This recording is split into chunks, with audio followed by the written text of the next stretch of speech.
militar con el doctor Edwin González. Le vamos a realizar algunas preguntas con respecto al trabajo de ética. La primera es, ¿cómo definiría usted la autonomía y la justicia en relación a su área médica? Bueno, muchísimas gracias. En primer lugar, esto de la autonomía y la justicia en el área médica nació con la humanidad, creo yo, o sea, con la eticidad y la justicia de los seres humanos.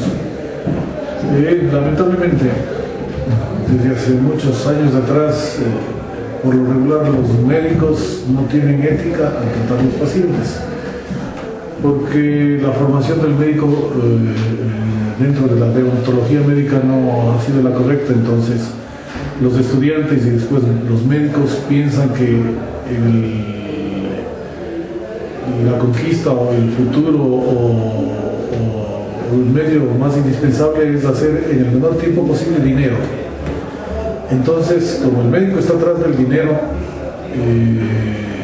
cualquier cosa puede suceder para dar atención médica, ya sea en un hospital, ya sea en una clínica privada. Entonces, en los últimos años ya se ha ganado un poco en este asunto. Estamos trabajando un poco más serio los médicos. Así que, en definitiva, la causa primordial de la actividad médica es el paciente, y ese paciente tiene que ser bien atendido. Ya. La siguiente pregunta es, cuando un paciente no quiere recibir un tratamiento que usted sabe que es beneficioso para su salud, ¿cómo lo abordaría el paciente en este caso? Bueno, si es que es mayor de edad, la decisión es del paciente, de aceptar o no un tratamiento médico. El médico tampoco está o se siente obligado a decirle al paciente que debe aceptarlo a rajatablas un determinado tratamiento a ese paciente. El paciente es el que decide. Simplemente el deber del médico es darle a conocer su patología, la importancia de su patología, la gravedad de su patología, el pronóstico de esa patología, y tratar de que él acepte el tratamiento, porque científicamente alguna patología, las patologías médicas están comprobadas y se las debe tratar científicamente. Ya. La siguiente es que si usted considera que la capacidad adquisitiva interfiere en la calidad de servicio en atención en salud que se les da a las personas. Desde luego que sí. La gente que no tiene dinero no tiene capacidad en gran porcentaje para hacerse atender en un centro médico, en un hospital, etcétera, etcétera. Ventajosamente, en los últimos años el servicio de salud es gratuito, porque antes no lo era, se cobraba una mínima cantidad de dinero. Entonces los pacientes y la población, en definitiva, que no tiene recursos necesarios para la atención médica, que es cara, no estaba en la capacidad de poder acceder a un centro médico o un hospital. Ventajosamente ahora los pacientes ya pueden acceder, y ustedes se han dado cuenta de la gran demanda de pacientes que tienen los hospitales grandes del Ministerio de Seguros Sociales, respectivamente. Así que en ese asunto la atención ha mejorado, pero se necesita hacer mucho más para que la sociedad en su conjunto, en su generalidad, tenga acceso y buen acceso a la salud. ¿Considera usted que ha habido un cambio en la atención a las minorías en los últimos años? Sí, yo pienso que el acceso a la salud, especialmente de los indígenas, afroamericanos y demás etnias que habitan en nuestro país, está en el mismo derecho que cualquier otra persona de nuestra sociedad para acceder a los servicios de salud. Ha mejorado ostensiblemente eso, a pesar de que todavía existe xenofobia en algunos sitios, y que lamentablemente la xenofobia no se elimina ni se eliminará en el 100%. Tal vez nos podría comentar sobre algún dilema médico que haya tenido en su vida profesional y cómo lo ha resuelto. O sea, todos los profesionales médicos tenemos dilemas médicos. Tenemos éxitos y tenemos fracasos en la atención médica. Aquel médico que diga que no ha fracasado en algún tratamiento, ya sea medicamentoso o quirúrgico, con un paciente, está mintiendo o nunca ha hecho medicina. Los médicos fracasamos porque hacemos medicina, nos enfrentamos con el paciente y no tenemos la verdad científica en el 100% de las cosas. O sea, siempre tendremos que estar redescubriendo lo que es el quehacer médico. En este momento no recuerdo algún avatar dentro de la actividad médica, pero se presenta. Bueno, eso sería todo, doctor. Muchísimas gracias. Bien, gracias. Estamos con la doctora Natasha, ella es pediatra, llegada militar. Vamos a realizar unas preguntas acerca de un proyecto de autonomía y justicia. Ya, ¿para usted qué es la autonomía y justicia en relación a su área? Para mí la autonomía es el principio de poder actuar libremente, siempre y cuando uno esté ceñido a la ética, a la moral y sobre todo a la formación en valores humanos que tenemos todas las personas que tener en cuenta en nuestro accionar, tanto personalmente como dentro de una institución. Y la justicia me parece que responde a un principio de actuar con equidad, sin miramiento alguno, porque a eso se debe nuestra profesión y a eso nos hemos comprometido. Bien, muy bien. En relación a que un paciente ha llegado a su consultorio y el cual usted le va a realizar un tratamiento, el cual el paciente no lo quiere recibir, usted en ese momento, ¿qué decisión tomaría? Bueno, generalmente respetamos la actitud del usuario, comprendemos sus principios, sus razonamientos, su actitud, como les vuelvo a mencionar, pero cuando nosotros vemos que está en peligro inminente la vida de una persona, indistintamente de que autorice o no autorice, nosotros le damos el tratamiento, la asistencia inmediata. Cuando se requieren procedimientos en los niños, como ellos no están en capacidad de decidir y tampoco pueden comprender de qué se trata, nosotros generalmente pedimos el consentimiento a los padres, incluso para ingresarles a los niños cuando necesitan hospitalización para tratamiento, se pide consentimiento a los padres, previa explicación de por qué, para qué se hace necesario y siempre se persuade en el sentido de que los padres se comprometan a contribuir en el tratamiento del niño. Entonces, básicamente nosotros explicamos, conversamos, tomamos criterio desde lo que se puede, ¿verdad? Y claro, científicamente nosotros explicamos y anteponemos la necesidad o la urgencia de un tratamiento. ¿Considera usted que la composición adquisitiva interfiere en lo que es en los servicios de salud? Sí, yo pienso que sí, porque necesariamente cuando una persona tiene la capacidad de acceder a un servicio de salud, puede hacerlo de manera oportuna, de manera inmediata, tiene la capacidad incluso de seleccionar, de escoger. Verdaderamente yo veo que las personas limitadas de recursos económicos o que pertenecen a grupos vulnerables todavía en nuestro medio y aún en este siglo viven dificultades, limitaciones. Ya, muy bien. Ahora, ¿usted considera que hay un cambio en la atención médica de acuerdo a las mejorías en estos últimos tiempos? Sí, yo podría decir que sí, porque de todas maneras la política de Estado, en lo que se refiere a la salud, ha dado un poquito de prioridad a los grupos anteriormente olvidados. Yo no puedo atreverme a decir que la cobertura sea del 100%, pero también creo que es necesario que uno pueda reconocer que se ha avanzado, por lo menos un poco, entiendo que sí. Con el modelo de atención integral de salud me parece que hay un poco más de cobertura para los usuarios que antes no tenían esa capacidad, pero no pienso tampoco, no estoy convencida de que sea en el 100%. Últimamente usted tal vez ha pasado nos puede contar algún relato de algún suceso que ha tenido un problema ético y usted ¿cómo lo ha resuelto este problema? Sí, de hecho que cuando trabajamos con seres humanos como en esta y todas las profesiones vamos a encontrar dificultades. Yo he tenido algunas circunstancias en las que he tenido que hacer de mediador, por ejemplo, entre el padre y la madre, frente a un niño en el que se presenta la duda, por ejemplo, de paternidad. Muchas ocasiones la falta de conocimiento desde el punto de vista científico, la situación de salud, la presión social, bueno, muchos factores que dependen de algunas circunstancias pueden de alguna manera generar actitudes de cierto rechazo, de cierta duda. Entonces, en esos casos siempre nos corresponde dialogar, explicar, exponer científicamente cómo se puede argumentar, cómo se puede sostener una circunstancia o un hecho que tenemos que afrontar.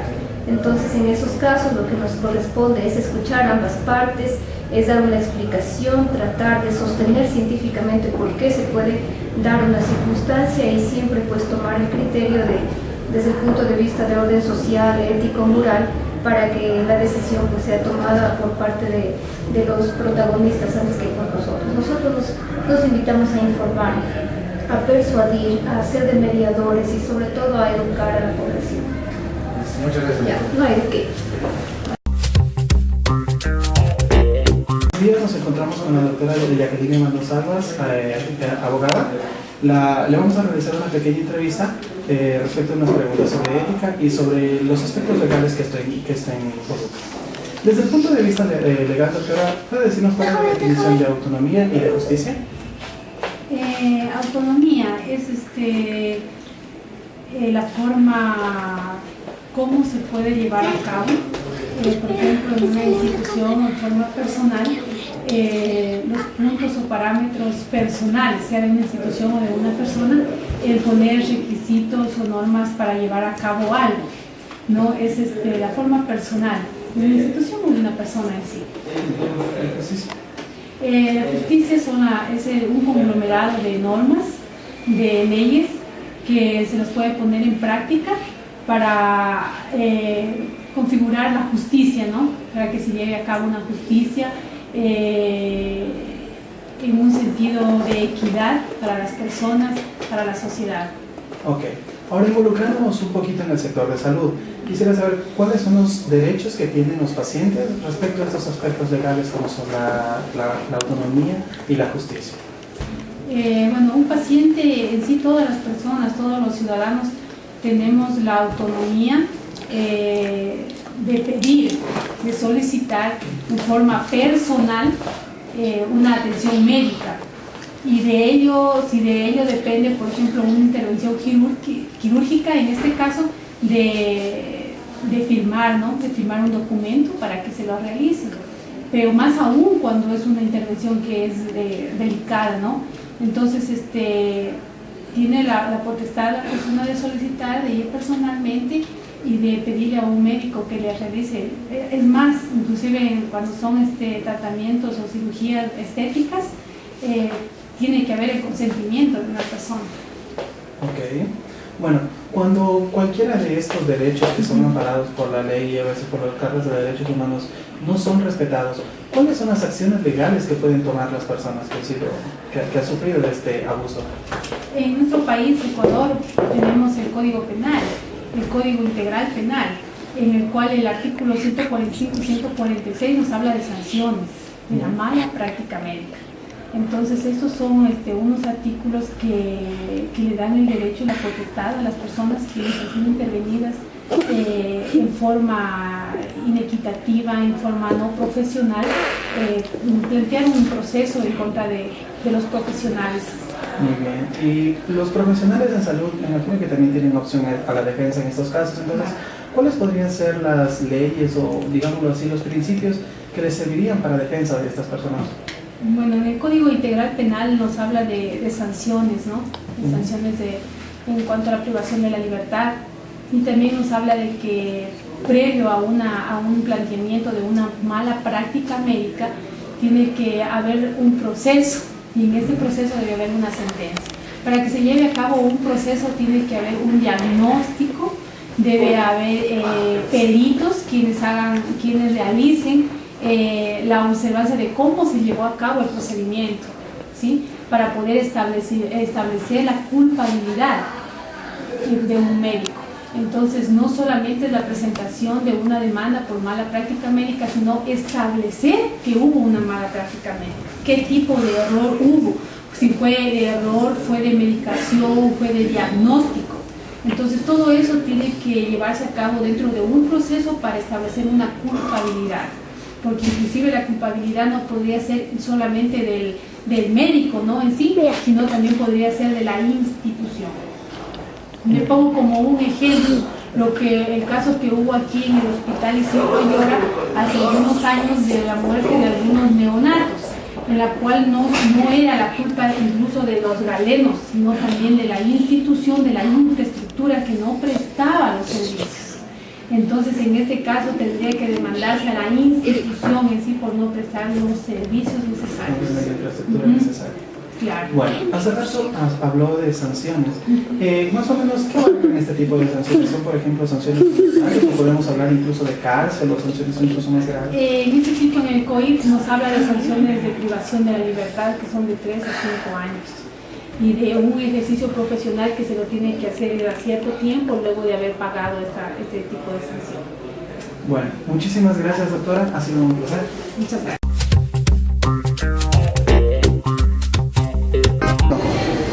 Buenos días, estamos con la señora Karina aquí en el Hospital Militar y le vamos a realizar acerca de una entrevista de un caso ético. Usted nos podría ayudar con estas preguntas. Por favor, usted cuando asistió a un servicio de salud, ¿cómo se hace sentir? Muy bien atendida, con una excelente comunicación hacia el médico con el paciente.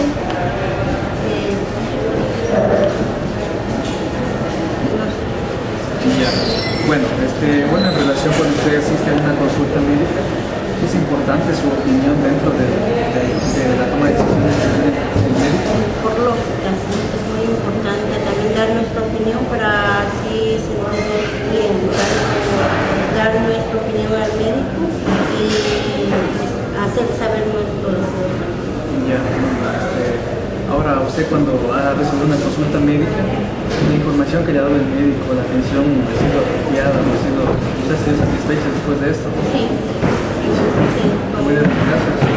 Con una atención muy excelente, desde luego muy satisfecha con la atención, no ha habido ningún problema. ¿Y usted considera que la calidad de atención que tienen las personas en la relación con el paciente, usted cree que es conveniente que haya una diferencia entre la clase social o entre raza con diferentes personas? Pues no, porque todos somos iguales desde luego y no en cuestión de salud no tenemos diferencia ni más ni menos para nada. La relación es igual. La relación y atención tiene que ser igual por lógica y es igual porque todos necesitamos la atención social.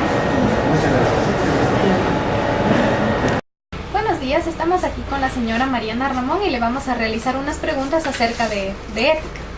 La primera es, cuando usted ha asistido a un servicio o a una casa de salud, ¿cómo se ha sentido o cómo ha sido el trato que usted ha recibido? Bueno, con llegada bien, pero a la final con desesperación porque no lo atienden pues como debe ser.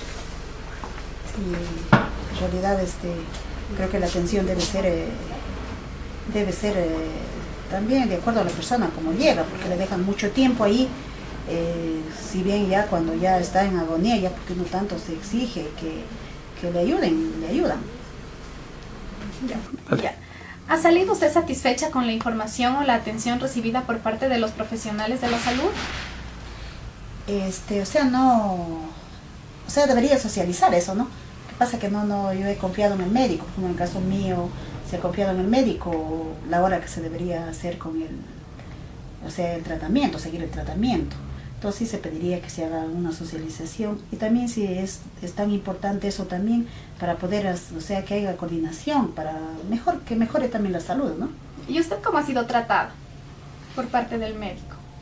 Del médico en el caso de instituciones, en el caso mío yo diría, bueno, ha dependido también